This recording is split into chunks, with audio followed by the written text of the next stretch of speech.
Hi friends, இன்றைக்கி evening snacks பார்க்கல வாங்க. உருளைக்கிழங்கு பஜ்ஜி. 4 உருளைக்கிழங்கு எடுத்துங்க. நல்லா சுத்தம் பண்ணிவிட்டு 4 உருளைக்கிழங்கு எடுத்து வச்சுக்கணும். தேவையான அளவு பஜ்ஜி மாவு, ரெடிமேட் பஜ்ஜி மாவு இருந்தது, அதை நான் எடுத்துக்கினேன். அதை ஸ்லைஸாக கட் பண்ணிக்கணும். அப்படியே மெலிசாக கட் பண்ணி எடுத்துக்கலாம்.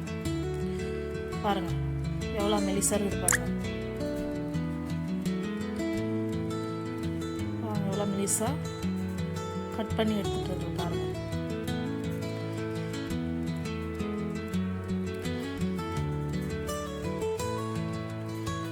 பாருங்கள் எவ்வளோ மெலிசாக இருக்குது பாருங்கள்.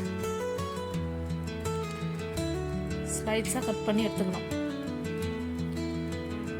இந்த பஜ்ஜி மாவு எடுத்து, அதான் ரெடிமேட் பஜ்ஜி மாவு இருக்குதுல்ல, அதை எடுத்து நான் தேவையான அளவு தண்ணி ஊற்றி நல்லா மிக்ஸ் பண்ணி எடுத்துடணும்.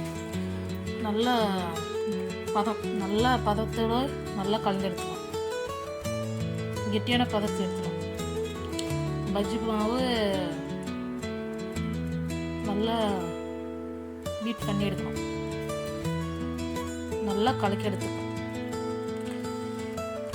கெட்டியாக மாவு பஜ்ஜி உருளைக்கிழங்குல மாவு நல்லா தடவி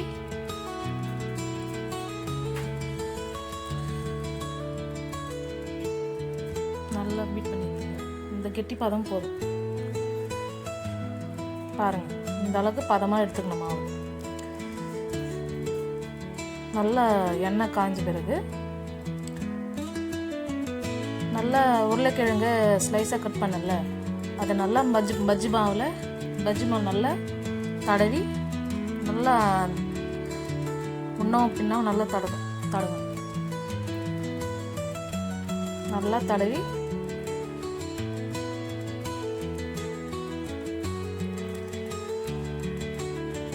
இந்த பஜ்ஜி மாவுன்றல அது நல்லா எல்லாமே ரெடிமேட்னா உப்பு காரம் எல்லாமே கலந்துருப்பாங்க. அதான் நல்லா பொரிச்சு எடுத்துக்கணும்.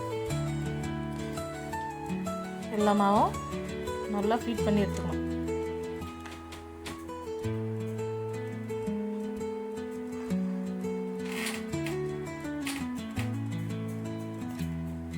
எல்லா மாவும் கலந்து எண்ணெயில் பொரிச்சு எடுத்துக்கணும்.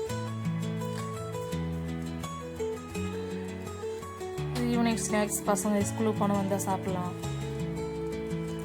நல்லா 2 பக்கமாக நல்லா திருப்பி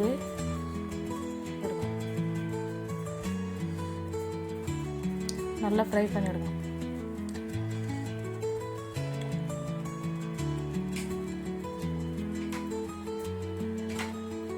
பாருங்கள் எவ்வளோ சூப்பராக இருக்குது பாருங்கள்.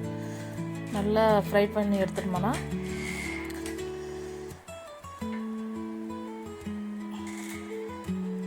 எல்லாத்தையும் பொரிச்சு எடுத்துடணும்.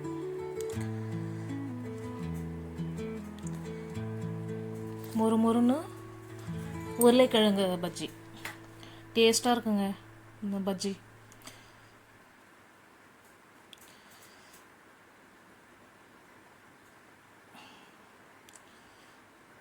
எல்லாம் எல்லாம் இதெல்லாம் பொரிச்சு எடுத்துக்கணும். பாருங்கள் எவ்வளோ மொறுன்னு கிப்ஸ் மொறுன்னு இருக்குது பாருங்கள். பாருங்கள் எவ்வளோ மொறுன்னு இருக்குது பாருங்கள். எல்லாத்தையும் பொரிச்சு எடுத்துக்கணும்.